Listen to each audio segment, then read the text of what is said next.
हम बात करें इंटरव्यू क्लास की। इंटरव्यू के अंदर आपसे क्वेश्चन पूछते हैं तो केस लो हमेशा बताइएगा, उसमें आपको अच्छे मार्क्स मिलते हैं। एग्जाम्पल के लिए आपसे पूछते हैं बेटा क्रुएल्टी, क्रुएल्टी क्या होती है? आप बता दो कि BNS section number 86 87, IPC section number 498A।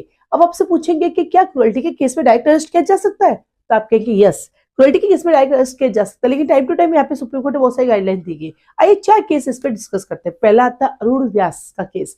Arun व्यास के केस में कहा कि क्रुएल्टी कंटिन्यूस चलने वाला ऑफेंस है, तो इसके लिए आप कभी भी केस फाइल कर सकते हैं। दूसरा, अनिश कुमार से स्टेट ऑफ बिहार, इस केस में कहा कि क्रुएल्टी के मैटर में डायरेक्ट अरेस्ट ना करें, पुलिस की ड्यूटी है पहले इंक्वायरी करे, पता करे कि प्राइमा फेसी मैटर बनता है या नहीं बनता है।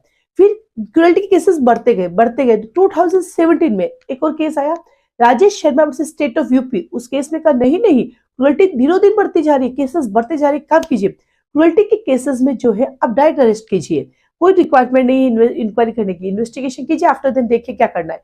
फिर इसको वापस ओवरराइड इफेक्ट किया 2018 में।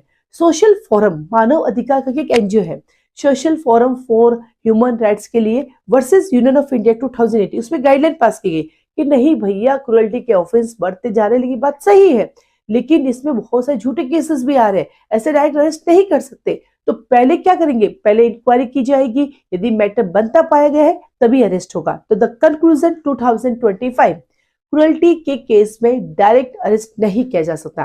तो जब भी आपको इंटरव्यू में क्वेश्चन पूछे तो केस लो जरूर रेफर कीजिए। जब भी मेन एग्जाम में आपसे क्वेश्चन पूछे तो केस लो जरूर रेफर कीजिए, मार्क्स हमेशा आपको ज्यादा मिलेंगे।